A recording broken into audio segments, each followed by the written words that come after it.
नमस्कार, आप देख रहे हैं न्यूज दर्शन टीवी। आइए सबसे पहले नजर डालते हैं आज की मुख्य सुर्खियों पर।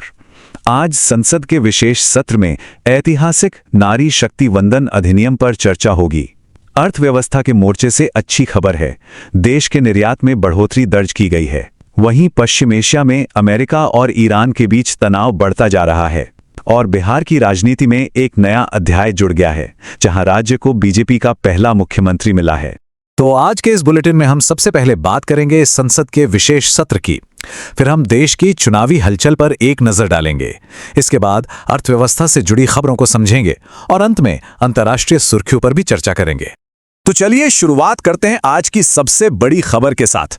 संसद एक विशेष सत्र के लिए पूरी तरह तैयार है और इसका सबसे बड़ा एजेंडा है नारी शक्ति वंदन अधिनियम। ये एक ऐसा ऐतिहासिक संवैधानिक संशोधन हो सकता है जो आने वाले समय में भारतीय राजनीति में महिलाओं की भूमिका को हमेशा के लिए बदल कर रख देगा। इस अधिनियम का सीधा सा लक्ष्य है लोकसभा और सभी राज्यों की विधानसभाओं में महिलाओं के लिए 33% सीटें आरक्षित करना। लेकिन यहां एक बात समझना जरूरी है, यह तुरंत लागू नहीं होगा। सरकार का लक्ष्य इसे 2029 के लोकसभा चुनावों से पहले लागू करने का है, क्योंकि इससे पहले परिसीमन की एक लंबी प्रक्रिया पूरी करनी होगी। इसका मतलब है कि लोकसभा क्षेत्रों की सीमाओं को फिर से तय किया जाएगा और उसके बाद ही ये आरक्षण जमीन पर उतर पाएगा। सरकार की पूरी कोशिश है कि इस बिल पर सभी दलों की आम सहमति बने। खुद प्रधानमंत्री नरेंद्र मोदी ने व्यक्तिगत रूप से सभी दलों के नेताओं को पत्र लिखा है। जाहिर है ये कदम राजनीतिक रूप से भी काफी अहम है, क्योंकि अगर ये बिल सर्वसम्मति से पास होता है तो ये सरकार के लिए एक बड़ी जीत होगी। संसदीय कार्य मंत्री किरेन रिजिजू ने भी ये भरोसा दिलाया है कि यह विधेयक सभी की चिंताओं को ध्यान में रखकर ही तैयार किया गया है। वहीं दूसरी तरफ विपक्ष ने भी अपना रुख साफ कर दिया है। कांग्रेस अध्यक्ष और राज्यसभा में विपक्ष के नेता मल्लिकार्जुन खड़गे का कहना है कि विपक्षी दल इस विधेयक के पक्ष में तो हैं, लेकिन इसे जिस तरीके और समय पर पेश किया जा रहा है उस पर उन्हें कुछ आशंकाएं हैं। उन्होंने ये भी दावा किया कि इस बिल को लाने के पीछे की मंशा राजनीति से प्रेरित है। संसद की इस गहमागहमी से दूर अब रुख करते हैं चुनावी मैदान का। देश के दो प्रमुख राज्यों तमिलनाडु और पश्चिम बंगाल में चुनावी माहौल अपने चरम पर है। विधानसभा चुनावों के लिए प्रचार जोर शोर से चल रहा है और सभी पार्टियों के बड़े नेता मैदान में उतर चुके हैं। तमिलनाडु के नागरकोइल में प्रधानमंत्री नरेंद्र मोदी ने एक भव्य रोड शो किया जिसमें भारी भीड़ उमड़ी। तो वहीं पश्चिम बंगाल के जलपाईगुड़ी में गृह मंत्री अमित शाह ने चाय बागान के मजदूरों से भूमि अधिकार और बेहतर वेतन का वादा किया। दूसरी ओर तृणमूल कांग्रेस प्रमुख और मुख्यमंत्री ममता बनर्जी ने बीजेपी पर पलटवार करते हुए आचार संहिता का उल्लंघन करने और वोट के लिए धन का दुरुपयोग करने का गंभीर आरोप लगाया है। आइए अब तमिलनाडु की एक बेहद दिलचस्प सीट पर गौर करें। यह है मदुरई जिले की थिरुपरनकुंद्रम सीट। ये सीट पारंपरिक रूप से AIADMK का एक मजबूत गढ़ रही है, जहां पार्टी ने 9 बार जीत हासिल की है। लेकिन इस बार यहां मुकाबला कड़ा है और त्रिकोणीय हो गया है, जो इस क्षेत्र के बदलते राजनीतिक समीकरणों की तरफ एक बड़ा संकेत हो सकता है।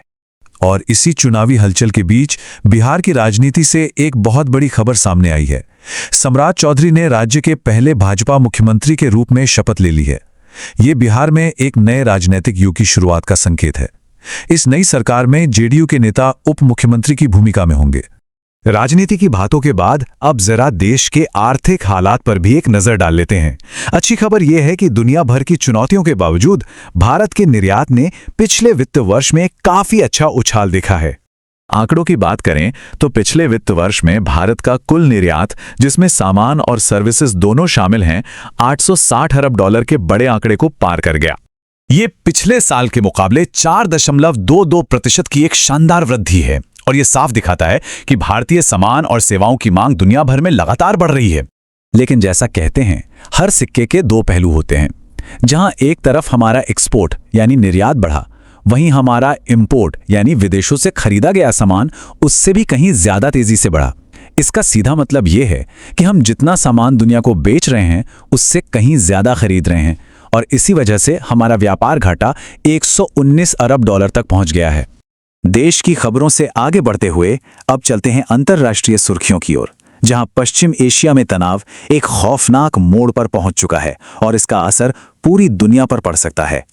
यहां दो बिल्कुल अलग अलग बयान सामने आ रहे हैं। एक तरफ अमेरिका के राष्ट्रपति डोनाल्ड ट्रंप ने दावा किया है कि ईरान के साथ युद्ध लगभग खत्म होने वाला है, तो वहीं दूसरी ओर ईरान ने एक कड़ी चेतावनी जारी की है कि अगर उसके बंदरगाहों पर नौसैनिक नाकाबंदी जारी रही तो वो ओमान की खाड़ी और लाल सागर में समुद्री व्यापार को रोक देगा। ये तनाव सिर्फ ईरान तक ही सीमित नहीं है। इजराइल और लेबनान की सीमा पर भी हिजबुल्लाह के साथ संघर्ष लगातार जारी है। इस पूरे क्षेत्र में बढ़ती अस्थिरता को देखते हुए भारत में भी अपनी चिंता जताई है। विदेश मंत्री एस जयशंकर ने साफ कहा है कि भारत के लिए समुद्री व्यापार के रास्ते खुले और सुरक्षित रहना बेहद जरूरी है, क्योंकि ये सीधे सीधे हमारी अर्थव्यवस्था से जुड़ा हुआ है। और अब आखिर में देखते हैं देश और दुनिया की कुछ और अहम खबरें फटाफट अंदाज में। केंद्रीय माध्यमिक शिक्षा बोर्ड यानी सीबीएसई ने 10वीं की बोर्ड परीक्षा के परिणाम घोषित कर दिए हैं। इस साल कुल 93.70% छात्र पास हुए हैं और हमेशा की तरह इस बार भी लड़कियों ने लड़कों से बेहतर प्रदर्शन किया है।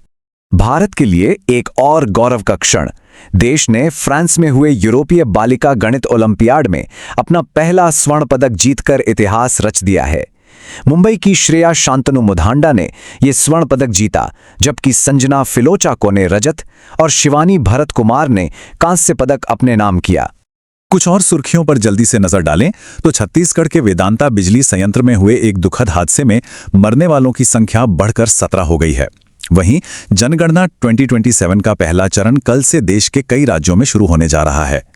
और खेल की दुनिया की बात करें तो आईपीएल का रोमांच जारी है, जहां इस वक्त बेंगलुरु और लखनऊ के बीच मुकाबला चल रहा है। तो आज हमने देखा कि कैसे एक तरफ संसद में एक ऐतिहासिक बिल पर बहस की तैयारी है जो राजनीति की दिशा बदल सकता है, तो वहीं देश की अर्थव्यवस्था चुनौतियों के बावजूद आगे बढ़ रही है। ये दिखाता है कि भारत एक ही समय में सामाजिक, राजनीतिक और आर्थिक तीनों मोर्चों पर बड़े बदलावों के दौर से गुजर रहा है। आज के लिए बस इतना ही। देश और दुनिया की बाकी खबरों के लिए देखते रहिए न्यूज़ दर्शन टीवी। नमस्कार।